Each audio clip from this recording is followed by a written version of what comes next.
कहानी है अजायब नगर में स्थित उस जेल की, जिसके बारे में कहा जाता है कि वो जेल भूतिया है। आधी रात के बाद उस जेल के बैरक नंबर 17 से किसी चुड़ैल की आवाज आती है। वो चुड़ैल बैरक के भीतर से कभी दूध मांगती है, तो कभी ब्रेड, तो कभी कुछ और खाने की चीजें। हालांकि ये जेल हमेशा से ऐसा नहीं था। कुछ साल पहले की बात है। हवलदार हेतराम आधी रात के समय रात की निगरानी के दौरान उस बैरक के पास से गुजर रहा था। तभी उसे एक औरत की आवाज सुनाई दी। दूध दूध दे दो हवलदार जी, दूध दे दो। कौन कौन है? कौन है? दूध दे दो, दूध, भूख लगी है, मेरी बेटी को भूख लगी है, दूध दे दो इसके लिए। हेतराम को बहुत ही आश्चर्य हुआ कि उस बैरक से कोई आवाज कैसे आ सकती है, क्योंकि उसमें तो कोई कैदी थी ही नहीं। फिर भी उसने टॉर्च जलाकर बैरक के अंदर देखा, लेकिन वहाँ तो कोई भी नहीं था। यहाँ तो कोई भी नहीं है, फिर ये आवाज कहाँ से आ रही है? तभी हवलदार हेतराम देखता है कि बैरक के बाहर एक चुड़ैल अपनी 5 साल की बेटी के साथ बैठी हुई है। हेतराम की नजर जैसे ही चुड़ैल पर जाती है, उसकी आंखें फटी की फटी रह जाती हैं। चुड़ैल! दूध दूध ला दो, मेरी बेटी को भूख लगी है, दूध ला दो, ब्रेड ला दो। दूध? हाँ, रुको रुको, मैं लेकर आता हूँ। लेकिन हेतराम चुड़ैल से इतना डरा हुआ था कि वो दोबारा उस बैरक की ओर गया ही नहीं। एक रात की बात है, हेतराम थाने में अकेला बैठा हुआ था। तभी उसके कानों में फिर से वही आवाज सुनाई दी। मेरी बेटी को भूख लगी है, दूध ला दो, ब्रेड ला दो। उस आवाज को सुनकर हेतराम की सिट्टी पिट्टी गुम हो गई। अचानक उसने देखा कि उसके सामने वही चुड़ैल अपनी बेटी के साथ वहाँ खड़ी है। तुमने कहा था कि तुम मेरी बेटी के लिए दूध लाओगे, ब्रेड लाओगे, तुम लाई क्यों नहीं? तुम्हें पता है वो 2 दिन से भूखी है। वो मैं... हेतराम हकलाते हुए वहाँ से भागने की कोशिश करने लगा। तभी गुस्से से भरी चुड़ैल ने उसकी गर्दन पकड़कर उसे उठा दिया। तूने झूठ बोला और भाग गया। तेरे झूठ बोलने के कारण मेरी छोटी बेटी बेचारी भूख से बिलखती रही। अब मैं तुम्हें नहीं छोड़ूंगी। उसके बाद चुड़ैल ने हेतराम को उठा कर कई बार जमीन पर उसी तरह पटका, जिस तरह धोबी कपड़े धोने वक्त कपड़े को पटकता है। हेतराम मार खाते खाते बेहोश हो गया। अगले दिन जब उसे होश आया तो वो खुद बैरक नंबर 17 में बंद था। उसका पूरा शरीर जंजीरों से जकड़ा हुआ था। मैं जिंदा हूँ, मैं जिंदा हूँ। उस चुड़ैल ने मुझे छोड़ दिया, लेकिन ये जंजीरें किसने बांधी मुझे? हो ना हो ये उसी चुड़ैल की हरकत है। हाँ। उसकी हालत देखकर जेल के और भी लोग वहाँ जमा हो गए। किसी को समझ नहीं आ रहा था कि आखिर हेतराम की ऐसी हालत किसने की है। हेतराम ने जब जेलर को सारी सच्चाई बताई तो सभी उसका मजाक उड़ाने लगे। जेलर साहब ने तो गुस्से में उसे डांट भी दिया। हेतराम, तुम्हारी बकवास बंद हो गई हो तो कान खोलकर सुन लो। मुझे सब कुछ बर्दाश्त है, लेकिन ड्यूटी आवर में शराब पीने वाले लोग नहीं। सर, मैंने शराब नहीं पी, मैं सच कह रहा हूँ। ये सब उस चुड़ैल ने किया है जो मुझसे दूध और ब्रेड मांग रही थी। बहरहाल बात आई गई हो गई। लोगों ने इस बात को भुला दिया। लेकिन कुछ दिनों बाद ऐसी ही घटना एक और हवलदार के साथ घटी। उसके बाद तो किसी न किसी के साथ ये घटना होने लगी। वो चुड़ैल लोगों से कभी दूध तो कभी ब्रेड तो कभी खाने की चीजें मांगती। पूरे जेल में उस चुड़ैल की चर्चा होने लगी। कैदियों में भी उस चुड़ैल को लेकर दहशत का माहौल कायम हो गया। भाई राका, मुझे तो पता ही नहीं था कि जेल में भी चुड़ैलें होती है। मुझे तो जेल ही सबसे सुरक्षित जगह लगती थी, लेकिन अब तो यहाँ भी। मुझे तो चोरी के इल्जाम में 6 महीने की सजा हुई है, लेकिन लगता है कि इस जेल से मैं जिंदा वापस नहीं जाऊंगा। अरे वो चुड़ैल मुझे मार देगी। कैदियों की ये बातें जेलर तक भी पहुँची। जेलर ने ये सब सुना तो वो गुस्से में भर गया। मैं सब समझता हूँ, ये सब तुम कैदियों की चाल है। तुम्ही लोग यहाँ पर चुड़ैलों की अफवाहें उड़ा रहे हो, लेकिन याद रखो, मैं कोई ऐसा वैसा जेलर नहीं, बहुत ही कड़क जेलर हूँ। मेरे सामने ये सब नहीं चलेगा। लेकिन उसी रात जेलर साहब की मुलाकात भी उस चुड़ैल से हो गई। चुड़ैल ने उनसे भी दूध और ब्रेड मांगा। चुड़ैल? ये तो वही चुड़ैल है जो सबसे दूध और ब्रेड मांगती है। इसका मतलब सभी लोग सच ही बोलते थे। हाँ, सभी सच तो बोलते हैं, लेकिन कोई दूध और ब्रेड नहीं देता मेरी बच्ची के लिए। तू देगा जेलर? दे, जल्दी दे। लेकिन कड़क जेलर साहब का चुड़ैल से सामना होने के बाद उनके सीने में जोरों से दर्द उठ गया। उन्हें हार्ट अटैक आ गया और वो बेहोश हो गए। संयोग से हेतराम की नजर उन पर पड़ी। अरे भाई जल्दी आओ, जेलर साहब बेहोश हो गए हैं। जेलर साहब को अस्पताल में भर्ती करवाया गया। वो 1 महीने अस्पताल में ही रहे। अस्पताल से छुट्टी मिलने के बाद उन्होंने डर के मारे उस जेल से ट्रांसफर ले लिया। उनके जाने के बाद जेलर संध्या की पोस्टिंग उस जेल में हुई। संध्या भी बहुत ही कड़क जेलर थी। उसे काम में ढिलाई जरा भी पसंद नहीं थी। सिपाहियों, मैंने सुना है कि रात की ड्यूटी में आप लोगों की ओर से बहुत ढिलाई हो रही है। ये मुझे बिल्कुल बर्दाश्त नहीं है। मैं सभी लोगों को सख्त वार्निंग देती हूँ कि सभी अपनी ड्यूटी ठीक ढंग से करें, नहीं तो मैं सस्पेंड करने में जरा भी नहीं हिचकूंगी। लेकिन नई जेलर संध्या के बार बार समझाने के बावजूद रात की ड्यूटी में सिपाही लोग कोताही करते। खासकर बैरक नंबर 17 की ओर तो कोई निगरानी के लिए नहीं जाता। संध्या को जब इसका पता लगा तो वो सभी पर बरस पड़ी। मुझे समझ में नहीं आता है कि बैरक नंबर 17 का नाम सुनकर आप लोगों को सांप क्यों सूंघ जाता है। ऐसा क्या है उस बैरक में? मैंने तो सुना है वो कई महीनों से खाली पड़ा है। तब हवलदार हेतराम समेत कई सिपाहियों ने जेलर संध्या को सारी कहानी बताई। जेलर संध्या ने भी उन लोगों की बातों को मजाक में उड़ा दिया, लेकिन उसने मन ही मन तय कर लिया कि वो आज रात पूरी जेल की निगरानी खुद ही करेगी। उसने हाथ में टॉर्च लिया और पूरे जेल में घूमने लगी। जैसे वो बैरक नंबर 17 के पास पहुंची, उसने भी उस चुड़ैल को देखा। नई आई हो जेलर, लेकिन मेरी मांग तो वही पुरानी है।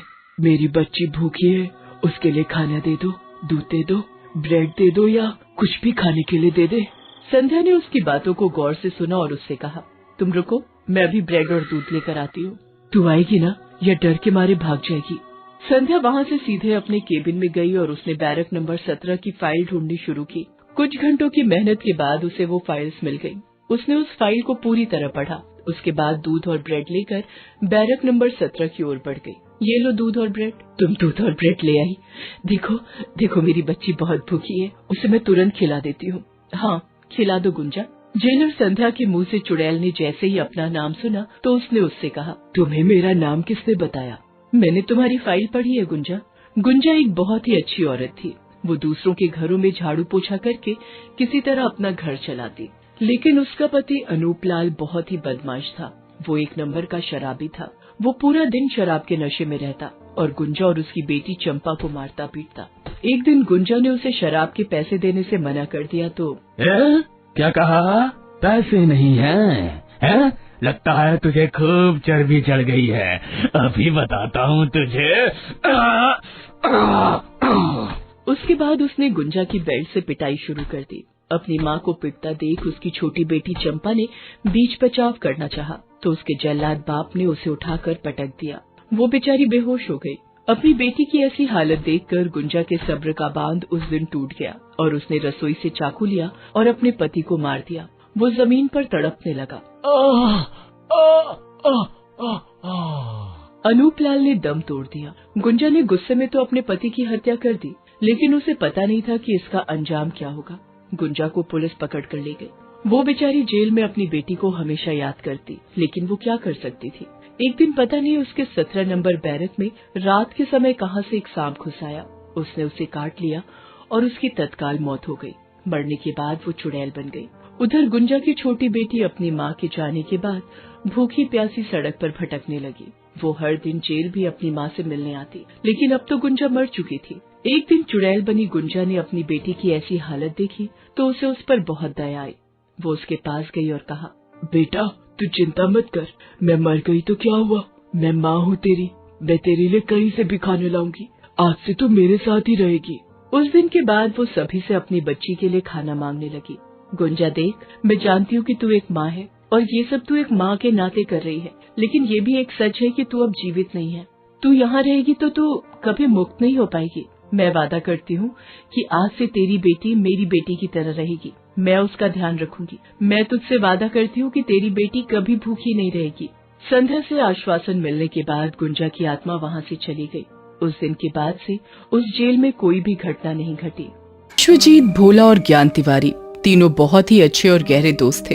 तीनों साथ ही दिल्ली के एक कॉलेज से इंजीनियरिंग की पढ़ाई कर रहे थे। उन्हें भूत प्रेतों की दुनिया बहुत लुभाती थी। वो उनसे मिलना चाहते थे, बातें करना चाहते थे, उनकी दुनिया को समझकर उनके रहस्यों को दुनिया के सामने लाना चाहते थे। एक बार तीनों दोस्त कॉलेज की कैंटीन में छोले और चावल खाते हुए इसी बारे में डिस्कस कर रहे थे क्या प्लान है भाई लोग? एक सप्ताह कॉलेज बंद रहने वाला है। यार इस बार ना मेरा घर जाने का मन नहीं कर रहा है। मन तो मेरा भी नहीं कर रहा है यार, लेकिन मम्मी जब भी कॉल करती है ना तो यही पूछती है कब आ रहे हो। अगर तुम लोग चाहो तो इस बार मेरे गांव आ सकते हो। मेरे दादाजी के पास भूत प्रेतों की सैकड़ों कहानियां हैं। भूत प्रेत का नाम सुना नहीं कि दोनों दोस्तों के अंदर एक्साइटमेंट की एक लहर सी आ गई। उन्होंने छुट्टियों में ज्ञान तिवारी के घर जाने का मन बनाया। उन्होंने अपने घर वालों से परमिशन भी ले ली। सभी लोग अपनी बाइक से ज्ञान तिवारी के गांव पहुंचे।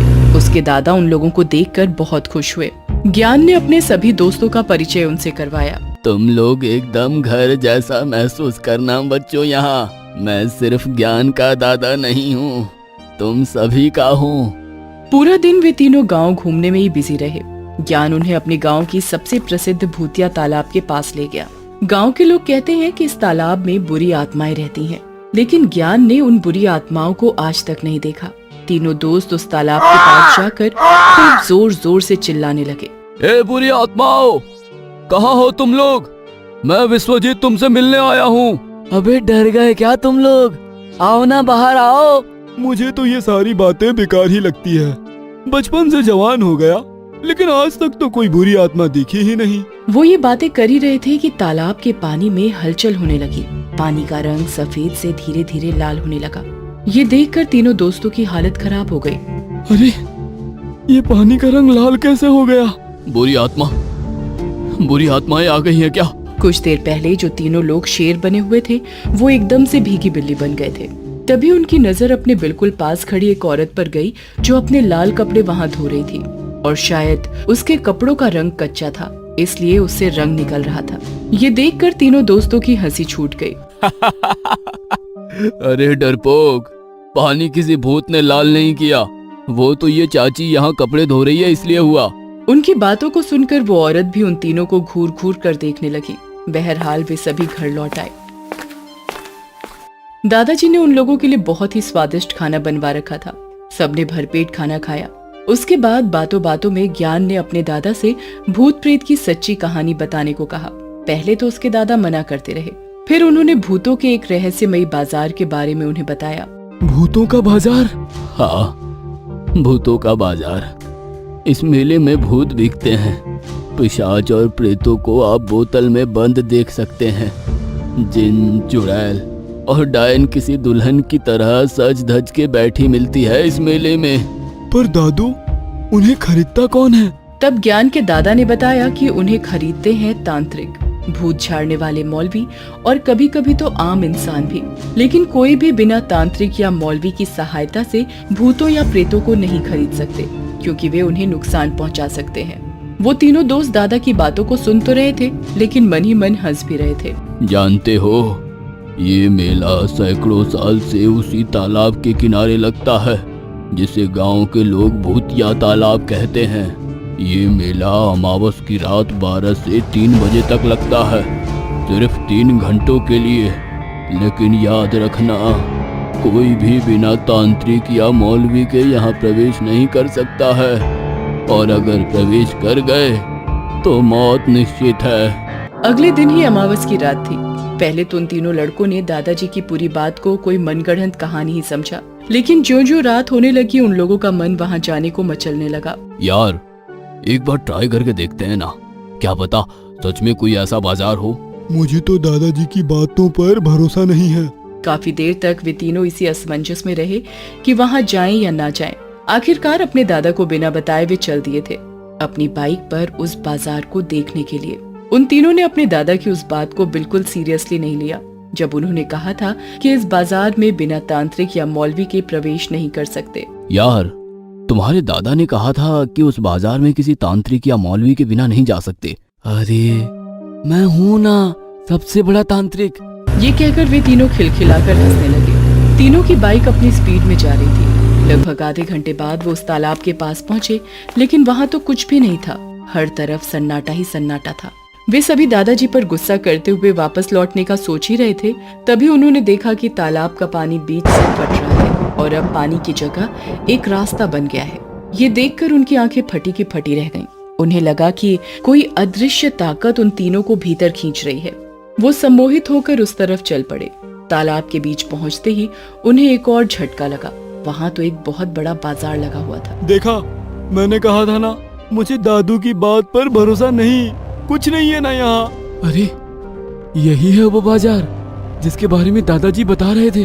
उस बाजार में कई सारी दुकानें थी। किसी दुकान में बोतल में बंद भूत थे तो किसी में पिशाच, किसी दुकान में जंजीरों से बंधी चुड़ैल थी तो किसी दुकान में खून पीती हुई पिशाचिनी।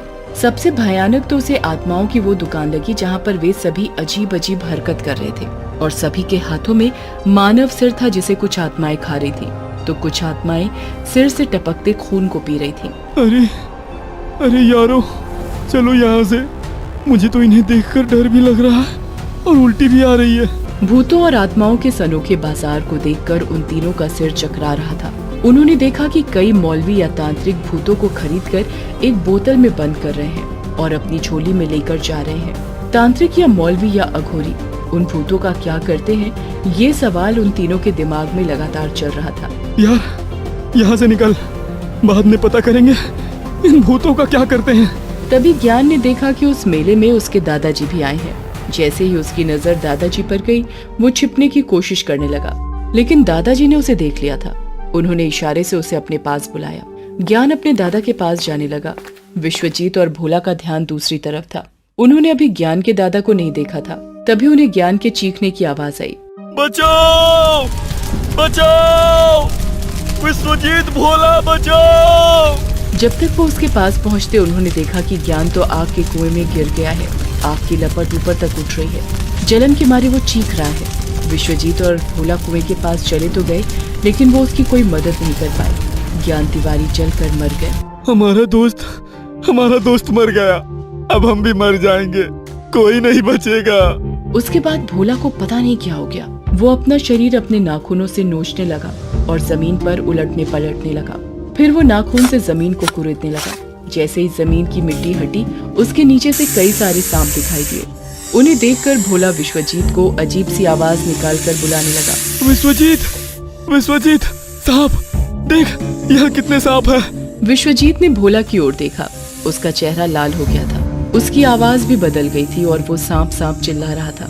विश्वजीत ने जैसे ही भोला की ओर देखा, वो सिहर गया। उसने देखा कि उसके शरीर से कई सारे छोटे छोटे सांप लिपटे हुए हैं और वे सभी उसे जमीन के नीचे खींचकर ले जा रहे हैं। विश्वजीत, बचा ले मुझे, बचा ले यार, बचा ले, मैं मरना नहीं चाहता। लेकिन पल भर में सब कुछ खामोश हो गया। विश्वजीत को अब ज्ञान के दादा की बात याद आने लगी। यहाँ पर उन्हें बिना किसी तांत्रिक या मौलवी के नहीं आना था। विश्वजीत के पास अब वहाँ से भागने के अलावा कोई चारा नहीं था। उसने पूरी हिम्मत लगाकर भागना शुरू किया। उस रात के बाद विश्वजीत कहाँ गायब हो गया, ये किसी को नहीं पता। लोग तो कहते हैं कि आज भी अमावस की रात को विश्वजीत की आवाज वहाँ गूंजती है। वो लोगों से बचाओ बचाओ की गुहार लगाता है। रात का समय था। 9 साल का आकाश, जो 2 दिन पहले मायागंज के इस घर में शिफ्ट हुआ था, वो भी गहरी नींद में अपने बिस्तर पर सोया हुआ था। घड़ी ने जैसे ही 12 का घंटा बजाया, आकाश के बिस्तर पर रखे उस चाबी वाले खिलौने में हलचल होने लगी। उसकी आवाज से आकाश की नींद खुल गई। अरे, ये खिलौना अपने आप कैसे चलने लगा? कहीं इसमें चाबी देकर मैंने ही तो नहीं छोड़ दिया था। आकाश खिलौने के रुकने का इंतजार करने लगा, लेकिन वो खिलौना तो रुकने का नाम ही नहीं ले रहा था। वो लगातार आवाज करता हुआ चल रहा था। अरे, ये बंद क्यों नहीं हो रहा है? क्या हो गया है इस खिलौने को? लेकिन तभी उस खिलौने का आकार थोड़ा बढ़ने लगा और उससे 2 कटे हुए हाथ बाहर आए। ये क्या है? ये खिलौना इतना बड़ा कैसे हो गया? और ये कटे हुए हाथ? मम्मी, पापा, मुझे बचाइए, बचाइए मुझे।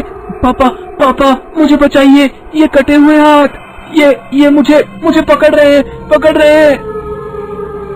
ये कहते हुए आकाश बाहर की ओर भागा, लेकिन उन कटे हाथों ने उसके पैर पकड़ लिए और उसे गिरा दिया। छोड़ दे।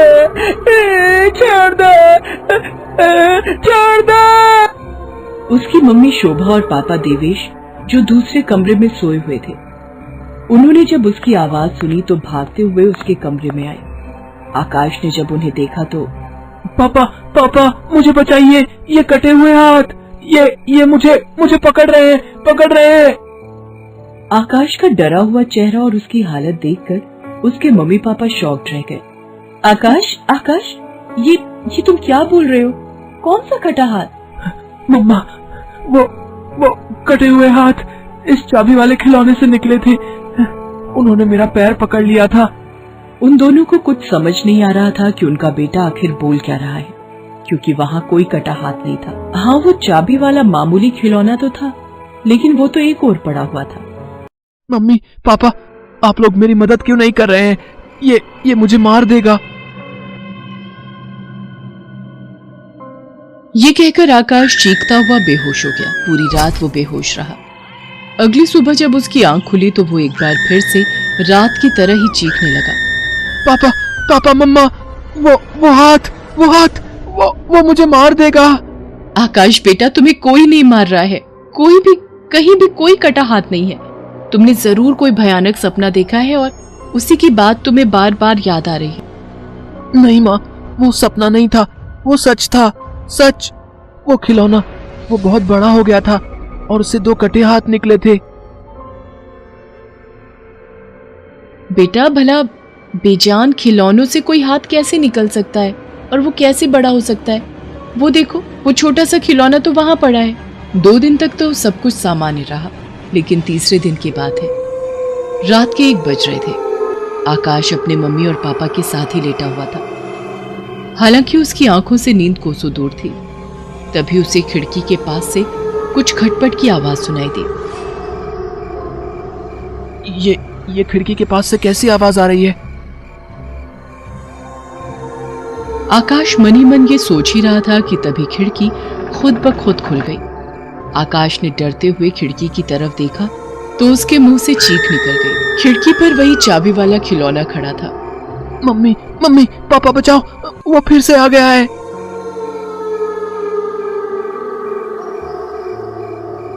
आकाश की चीख सुनकर एक बार फिर से उसके मम्मी पापा जाग गए। आकाश अपनी माँ के गले से लग गया और कांपने लगा। मम्मी, मम्मी, वो फिर आ गया है। वो देखो, वो खड़ा है खिड़की पर। अरे कौन आ गया बेटा? कौन खड़ा है खिड़की पर? मम्मी, वो चाबी वाला खिलौना, वो देखो, उसके कटे हुए हाथ मेरी तरफ बढ़ रहे हैं। बेटा, खिड़की तो बंद है, वहां कोई नहीं है। देखो ना, देखो वहां कोई नहीं है। लेकिन आकाश ने अपने पिता के बार बार कहने के बाद भी खिड़की की ओर नहीं देखा। थोड़ी देर बाद वो बेहोश हो गया। अब तो हर दूसरे दिन आकाश ऐसी ही हरकतें करने लगा। उसके माता पिता बहुत परेशान हो गए। मुझे समझ नहीं आ रहा है कि आकाश को किसकी नजर लग गई है। अच्छा भला बेटा था हमारा, जब तक हम यहाँ शिफ्ट नहीं हुए थे। यहाँ शिफ्ट होने के दूसरे दिन से उसके साथ ये सब होना शुरू हो गया है। शोभा, वैसे तो मैं ये सब नहीं मानता, लेकिन कुछ ना कुछ गड़बड़ तो इस घर में जरूर है। तभी मुझे ये घर इतने सस्ते में मिला, नहीं तो भला इस लोकेशन में इतना सस्ता मकान कैसे मिलता? देवेश, मैं कल के कल उस तांत्रिक को यहाँ बुलवाती हूँ जो बहुत पहुंचे हुए हैं। अब वही देखेंगे कि आखिर इन सब बातों की वजह क्या है। तांत्रिक अगले दिन उनके घर आया, लेकिन जैसे ही तांत्रिक आकाश के कमरे में जाने लगे तभी उन्हें एक साया आकाश के कमरे से निकलते हुए दिखा। हालांकि वो साया सिर्फ उन्हें ही दिखा था।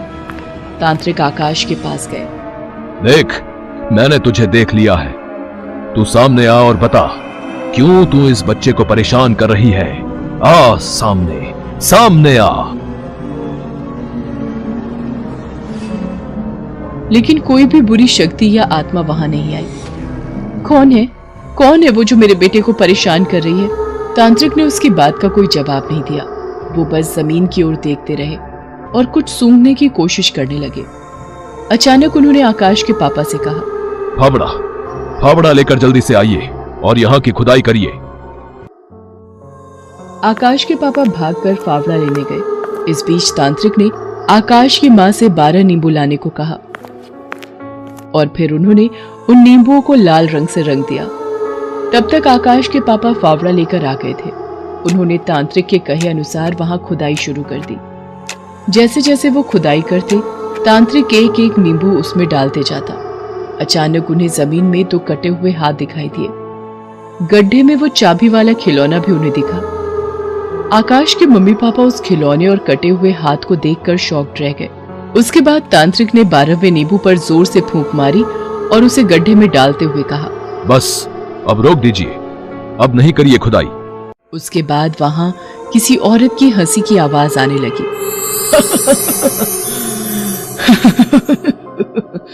मुझे इंसाफ चाहिए, मुझे इंसाफ दो। मुझे और मेरी बच्ची को किस गलती की सजा मिली? मुझे इंसाफ दो। तुम्हें इंसाफ जरूर मिलेगा, लेकिन पहले ये बताओ तुम्हारे साथ हुआ क्या था? उसके बाद उस चुड़ैल ने बताया कि वो अपने पति के साथ इसी घर में रहती थी। उसकी 2 साल की बेटी भी थी जिसे वो बहुत प्यार करती थी, लेकिन उसका पति उस बच्ची से बिल्कुल प्यार नहीं करता था क्योंकि उसे एक लड़का चाहिए था। एक रात वो नशे में घर आया। उस समय उसकी छोटी सी बच्ची चाबी वाले खिलौने के साथ खेल रही थी। नहीं चाहिए, नहीं चाहिए, मुझे तुम नहीं चाहिए। उसने अपनी बेटी को मारने की कोशिश की। ये आप क्या कर रहे हैं? पागल तो नहीं हो गए? अरे ये हमारी बेटी है, आप बाप है इसके। लेकिन उस पर तो खून सवार था।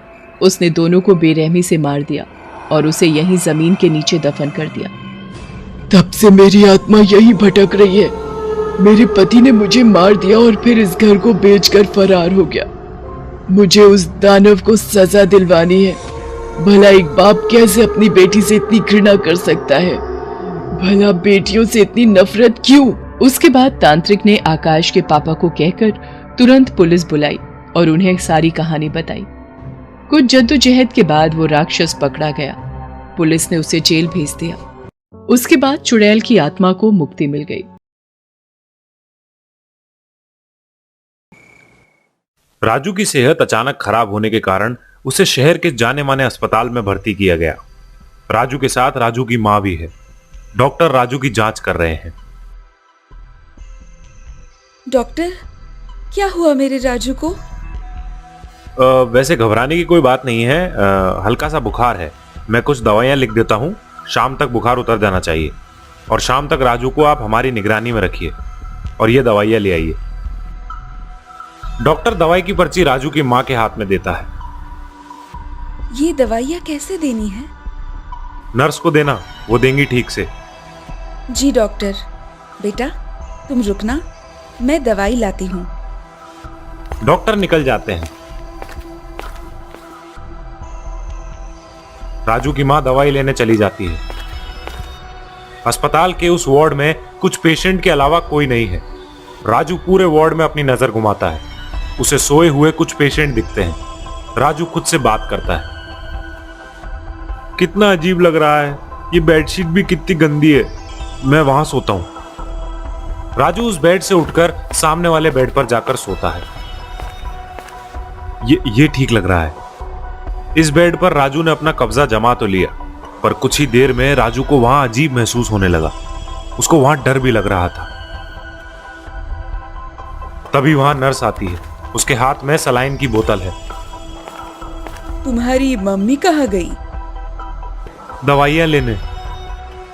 ठीक है, मैं तुम्हें सलाइन लगाती हूँ।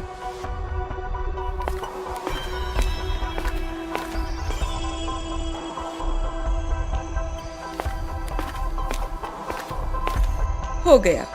तुम्हारी मम्मी आने के बाद उन्हें कहना मैंने बुलाया है। ठीक है। नर्स चली जाती है।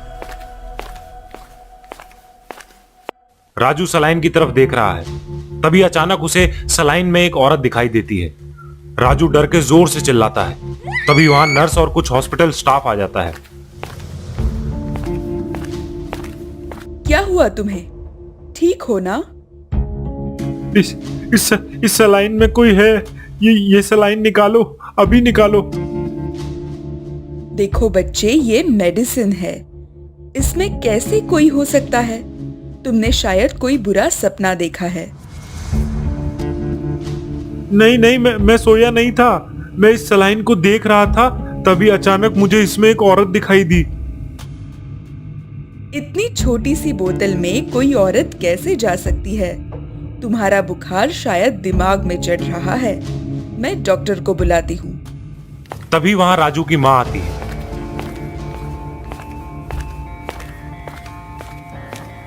क्या हुआ? मम्मी, मैंने अभी सलाइन की बोतल में एक औरत को देखा।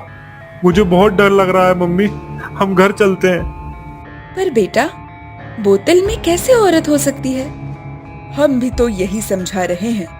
आप ये मेडिसिन मेरे पास दो, इसे मेडिसिन देते हैं। राजू की माँ नर्स के हाथों में मेडिसिन देती है। मम्मी चलो ना घर, मुझे यहाँ बहुत डर लग रहा है। तुम ये दवाई खाकर सो जाओ, कुछ नहीं होगा तुम्हें, हम सब है ना यहाँ। नर्स राजू को दवाई खिलाती है और चली जाती है। राजू अपनी मम्मी को अपनी छोटी उंगली दिखाता है। मम्मी सूसू। राजू सूसू के लिए बाथरूम जाता है।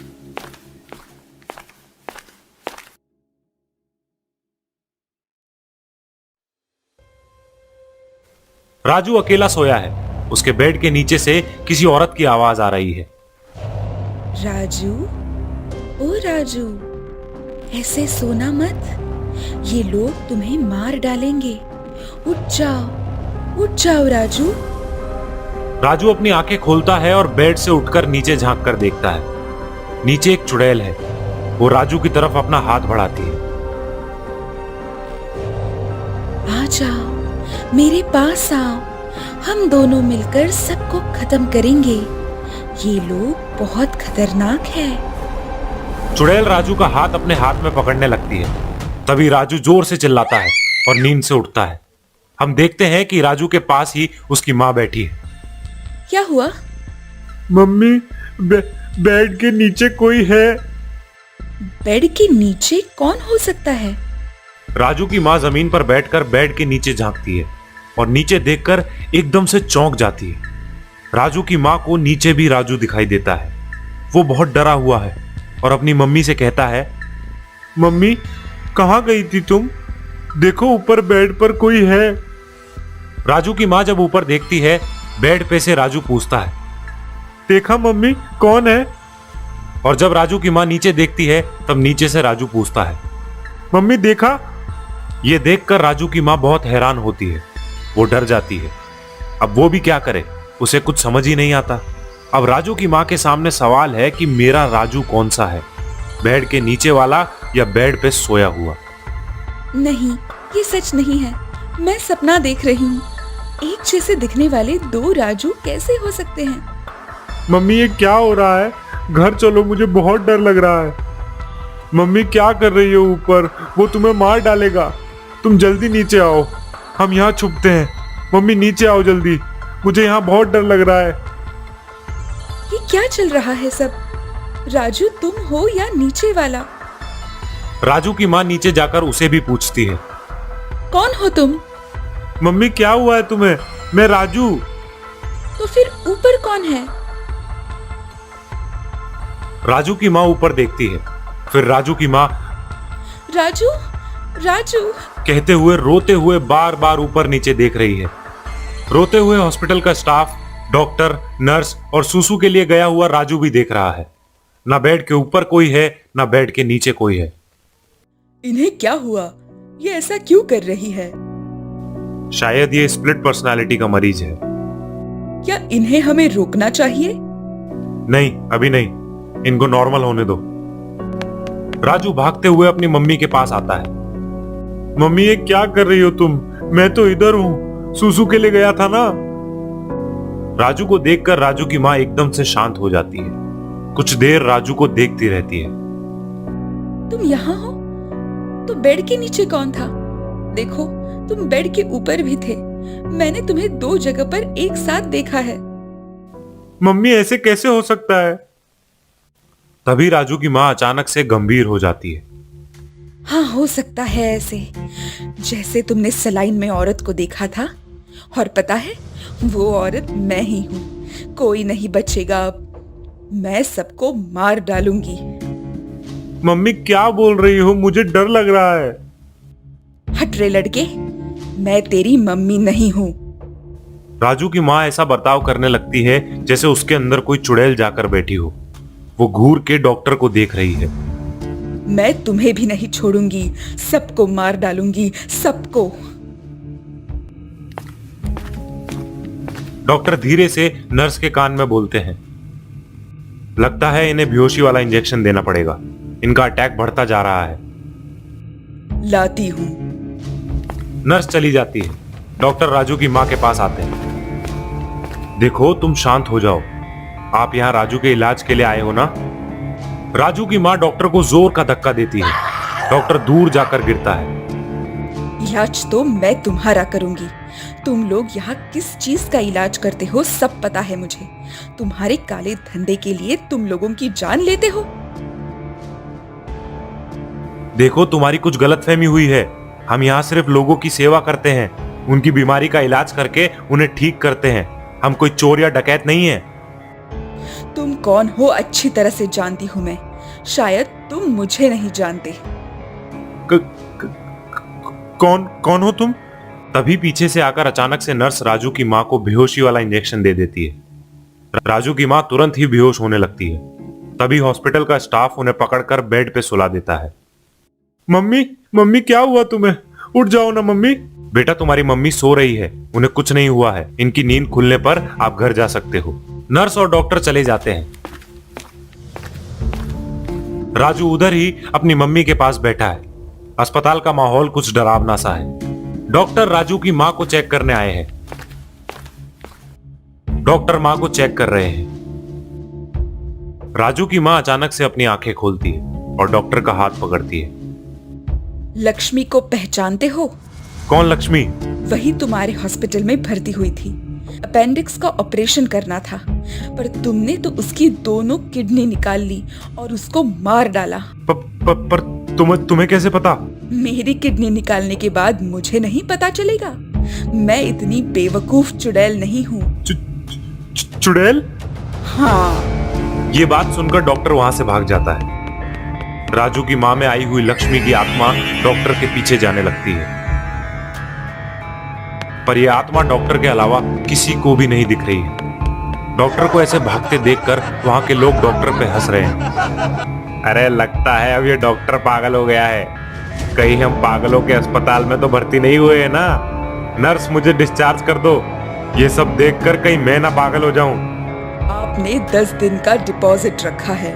ऐसे आप बीच में चले जाएंगे तो आपको वो पैसा रिटर्न नहीं मिलेगा। अरे भैया, ये होटल है या अस्पताल?